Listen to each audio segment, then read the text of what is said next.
Today we start the द्वितीय पाठः स्वर्णकाकः। पहले लेक्चर में हमने देखा था कि फर्स्ट पैराग्राफ स्वर्णकाकः गोल्डन क्रो, सोने का कौवा, यह पाठ हम देख रहे हैं। इसमें ग्रामर पार्ट भी हमने देखा।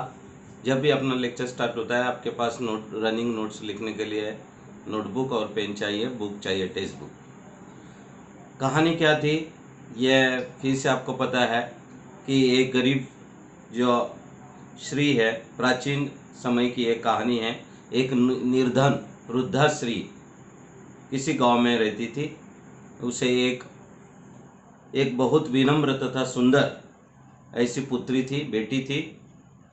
उसकी माता ने थाली में चावल रखकर अपनी पुत्री को कहा था कि सूर्य के धूप में चावल को पक्षियों से बचाओ, रक्षा करो। इसलिए बेटी जो है पुत्री वो चावल लेकर सूर्य के किरणों में बैठी हुई थी। तभी एक विचित्र कौवा वहां पर आया जो सुवर्ण के उसके फेदर यानी पंख थे और जो बीक थी वो चांदी की थी। तो ऐसा एक विचित्र कौवा वहां पर आया और उसने वो जो चावल रखे हुए थे वो खाना उसने स्टार्ट कर दिया।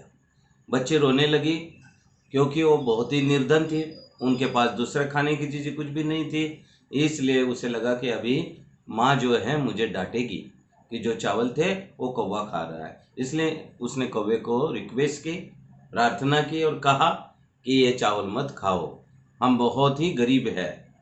तब कौवे ने कहा कि इसका मूल्य मैं तुम्हें दूंगा, लेकिन इसके लिए तुम्हें कल गांव के बाहर पीपल के पेड़ के पीछे आना होगा। रात में उस निर्धन स्त्री के बेटी को नींद भी नहीं आई।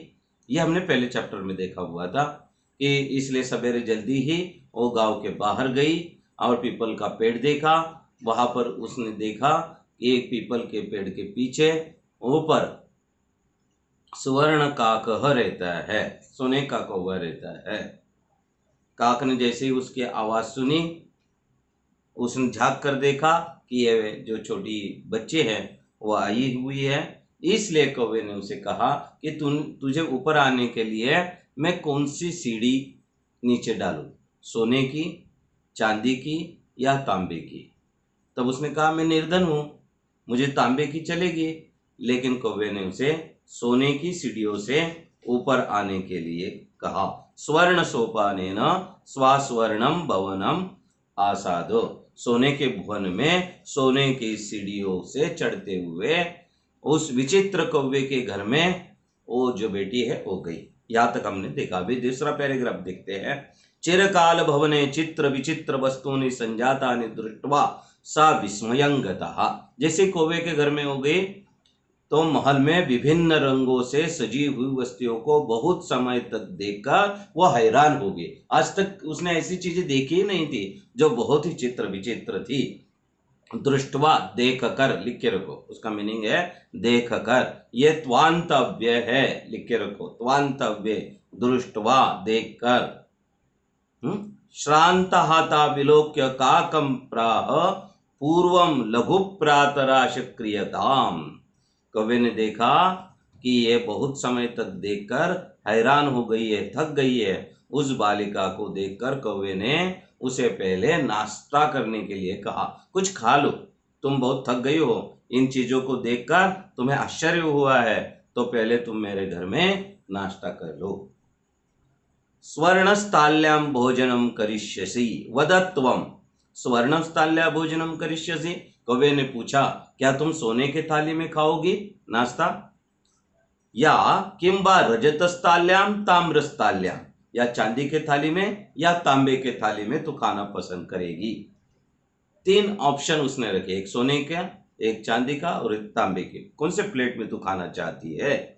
ताम्रस्थाल्यां। बालिका व्याजहार ताम्रस्थाल्यां में वाहम निर्धना भोजनम करिष्यामि। करिष्यामि फ्यूचर टेंस है, अंडरलाइन, करिष्यामि क्रुधत्व। मैं तो निर्धन हूं, गरीब हूं, तो मैं तांबे के थाली में ही खाना चाहती हूं, मुझे वही ठीक है, क्योंकि मैंने कभी चांदी की या सोने का बर्तन नहीं देखा है। ऐसा उस लड़के ने कहा। तब तदा सा कन्या आश्चर्यचकिता संजाता यदा स्वर्ण काकेन स्वर्ण स्थाल्याम भोजनम परिवेशितम। लेकिन उस सोने के कव्य ने उसे सोने के थाली में ही भोजन परोसा, भोजन दिया। वह आश्चर्यचकित हो गई। नेता द्रुक स्वादु भोजनम अद्यावधि बालिकाम खादितवती। आज तक इतना सुंदर भोजन उसने कभी नहीं खाया था। पहली बार इतना सुंदर भोजन वो खा रही थी, क्योंकि वो बहुत ही गरीब थी, पुअर थी। चावल के अलावा उनके घर में कुछ भी नहीं था, इसलिए यह भोजन उसे बहुत ही अच्छा लगा, बहुत ही पसंद आया। बहुत ही रुचिकर स्वादिष्ट भोजन उसे लगा। खादितवती, खाया, पास्ट टेंस। काका श्रुते बालिके अहम इच्छामि यत्वं सर्वदा चात्रीवतिष्ठम परम तव माता वर्तते चैकाकिनी। कवि ने कहा, मैं तो चाहता हूं कि तू यहीं पे मेरे साथ में रहे, लेकिन मैं जानता हूं कि तुम्हारी माता घर पे अकेली है, एकाकिनी, अकेली। त्वं शीघ्रमेव स्वगृहं गच्छ, अभी तुम जल्दी ही अपने घर चली जाओ, ऐसा स्वर्णकाक ने उसे कहा। इत्युक्त्वा काकः कक्षाम् अभ्यन्तराश्रु मंजुषां निस्सार्यतां प्रत्यवदत् बालिके यथेच्छ गृहाणं मंजुषाम् एकां लघुतमां मंजुषां प्रगृह्य बालिकया कथितमियदेव मदीय तंडुलानां मूल्यम। ऐसा कहकर कमरे में से 3 संदूक निकालकर कौवा उसे बोला कि हे बालिके, इच्छा अनुसार एक कंदूक तुम ले लो। कंदूक यानी पेटी, बॉक्स। उसने कमरे में से बॉक्स निकाले और उसे दे दिए। मंजुषा मीन्स बॉक्स, मंजुषा समानार्थी शब्द लिख के रखो। मंजुषा मीन्स बॉक्स, पेटी। उसने निकाली, संदूक निकालकर कौवे ने उसे कहा कि तुम एक संदूक ले लो। छोटी संदूक लेकर बालिका ने कहा, इतना ही है मेरे चावल का मूल्य, मेरे चावल का मूल्य ज्यादा नहीं है, इसलिए इसमें से सबसे छोटी संदूक मैं लेती हूँ। वो बेटी लालची नहीं है, यही ये कहानी सुना रही है कि उसे कुछ भी लालच नहीं है। उसने बहुत बड़ी बड़ी पेटियां भी लाई थी, मंजूषा लाई थी, लेकिन उसने उसमें से सबसे छोटी पेटी जो है उसे ही चुना, क्योंकि उसने कहा कि मेरे चावल का मूल्य मैं जानती हूँ, तुमने थोड़े चावल का है तो उसके मैं ज्यादा मूल्य लेने वाली नहीं हूँ, इसलिए ऐसा कहकर चावल का मूल्य इतना ही है, ऐसा कहकर बालिका ने वो पेटी उठाई।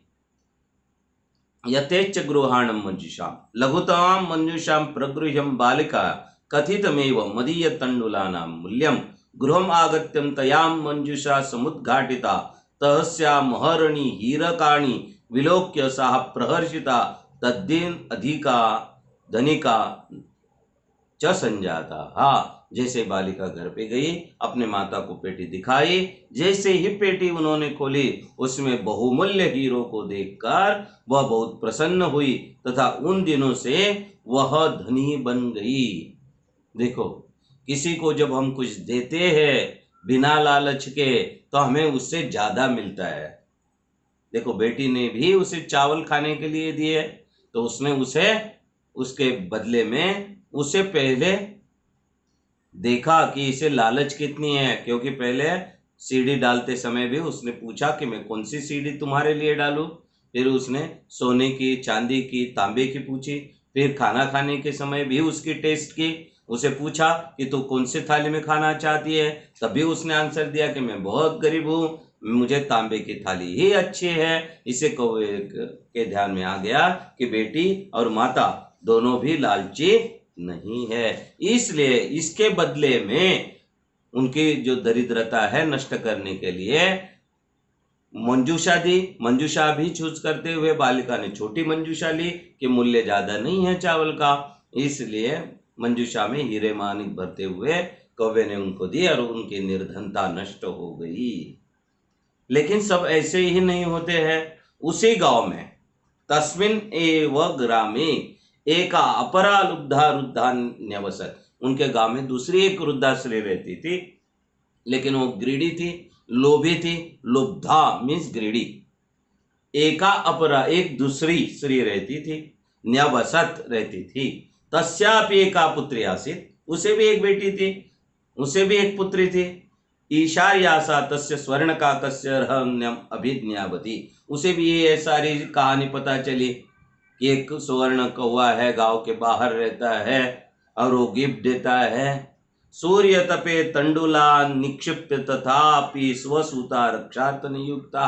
ये सारी कहानी उसने सुनी थी। वैसे ही उसने क्या, अपने बेटी को बाहर सूर्य के किरणों में चावल लेकर बिठाया।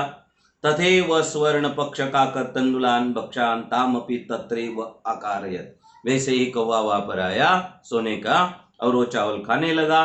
प्रातस्तत्र गत्वा सा काकम निर्भीत्सयन्ति प्रोवाच भो नीच काकम अहम आगता मह्यम तंडुलानान मूल्यम प्रयच्छ।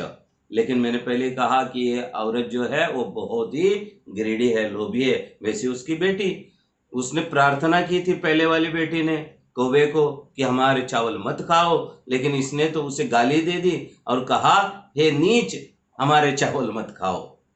देखो स्वभाव में कितना डिफरेंस होता है। आपके ऊपर कौन से संस्कार है, जब आप बोलते हैं तब समझ में आता है। ऐसे नीच का को उसने नीच का कहकर उसे कहा कि हमारे सोने चावल का मूल्य तुम मुझे दे दो। खुद ही कहा अहम गत। फिर क्या हुआ, प्रातस्तत्र गत्वा सा काकम निर्भित्सयति प्रोवाच भो नीच काकम अहम आगता मह्यम तंडुलानाम मूल्य प्रयच्छ। दूसरे दिन वो खुद ही वहां पर चली गई और कौवे को कहा मुझे अपना मूल्य दे दो। गर्वितया बालिकया प्रोक्तम स्वर्णमयेन सोपानेन अहम अगच्छामि परम स्वर्णकाकस्तद्गृहे ताम्रमयम सोपानम प्रायच्छ। उसने कौवे ने फिर से उसे वही क्वेश्चन किया कि कौन सी सीढ़ियां भेजूं, तो इसने कहा कि सोने की भेजो। लेकिन कौवे ने उसे तांबे की सीढ़ी जो है नीचे डाली और उसे चढ़कर वो ऊपर आई। स्वर्ण काकस्ता भोजनानिम ताम्रपाजनिम अकारत। जैसा इसे कहा था वैसे उसे भी कहा कि कौन से थाली में खाना दो। इसने पहले ही कहा मुझे सोने के थाली में खाना दो, तो कौवे ने उसे तांबे के थाली में खाना परोसा। प्रतिनिवृत्त काले स्वर्ण काकेन कक्षाम भंतरा तिस्रो मंजुषाम तत्पूरम समुक्षिता। फिर से कौवा इसका खाना खाना होने के बाद अंदर गया और 3 पेटियां लेके आया। तो उसे वैसा ही क्वेश्चन किया कि तुझे सोने की, तांबे की, कौन सी चाहिए, चांदी की। उसके सामने रखा। लोभाविष्टा सा बृहत्तमाम मंजुषाम गृहीतवती। लोभी है इसलिए उन्हें सबसे बड़ी जो पेटी थी वही पेटी इस बालिका ने, दुष्ट बालिका ने उठाई। गृहम आगत्य साम तर्षिताम यावद मंजुषाम उद्घाटयति तावत् तस्या भीषणम कृष्ण सर्पो विलोक्य। देखो लोभीपन का जो लालच है उसका बुरा हाल होता है।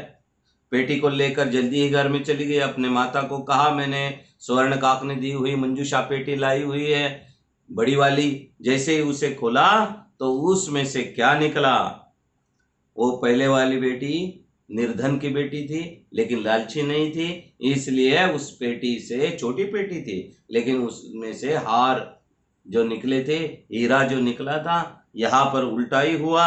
जैसे ही इस बेटी ने, लालची बेटी ने पेटी खोली तो क्या निकला, तावता भीषणम कृष्ण सर्पो विलोकित। काले रंग का बहुत ही बड़ा सर्प बाहर निकला, स्नेक बाहर निकला, कृष्ण सर्प, ब्लैक स्नेक।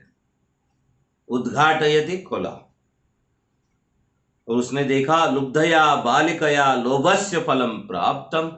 ग्रीडी बालिका को, लोभी बालिका को लोभ का फल मिल गया। तदनंतर सा लोभम परित्यजत।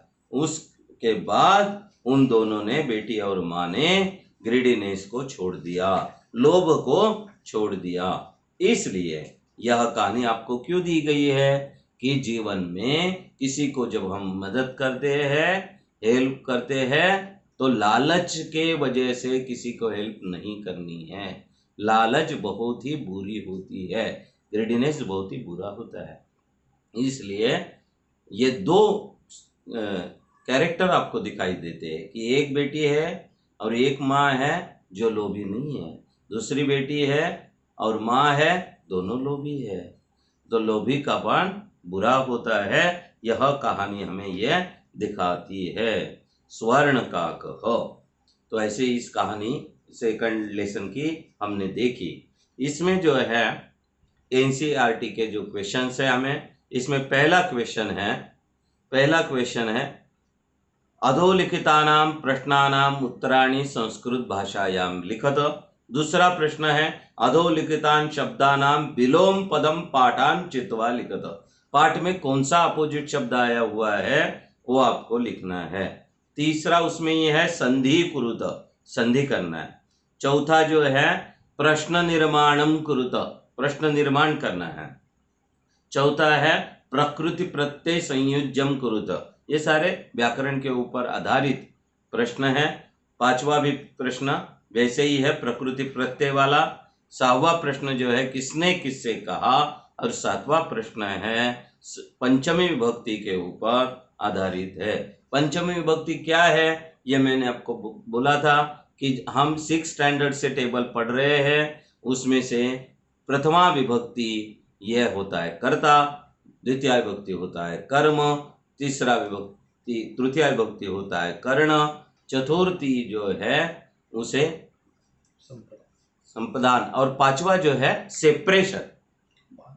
पंचमी विभक्ति आपको यहाँ पर पूछी है। जब एक चीज दूसरे से अलग होती है अपादाने पंचमी ऐसा कहा जाता है। जब सेपरेशन है तब पंचमी, और लेन देन है तो चतुर्थी, प्रणाम करना है चतुर्थी। इसलिए रामाय नमः, सरस्वत्यै नमः ये चतुर्थी विभक्ति है, और सेपरेशन ये पंचमी विभक्ति है। तो 7th वाला जो क्वेश्चन है ये विभक्ति के ऊपर आधारित है। तो नेक्स्ट लेक्चर में हम उसका ग्रामर जो है वो लिखेंगे। एक्सरसाइज जो है आपको दी जाएगी, भेजी जाएगी, उसके ऊपर आधारित कोई डाउट कोई प्रॉब्लम आपको है तो उसे हम नेक्स्ट लेक्चर जो अपना होगा उसमें हम सॉल्व करेंगे। तब तक कल मैं आपको एक्सरसाइज डालता हूँ, आपको राइटिंग उसका करना है, लिखना है, और फिर दूसरे लेक्चर में कोई डाउट कोई प्रॉब्लम है तो ग्रामर बेस्ड जो क्वेश्चन है वो हम देखेंगे। यहाँ पर द्वितीय लेसन जो है समाप्त हो चुका है। स्वर्ण का क आपको घर पे जो एक्सरसाइज डाली जाएगी वो ठीक से लिखना है। ओके, धन्यवाद।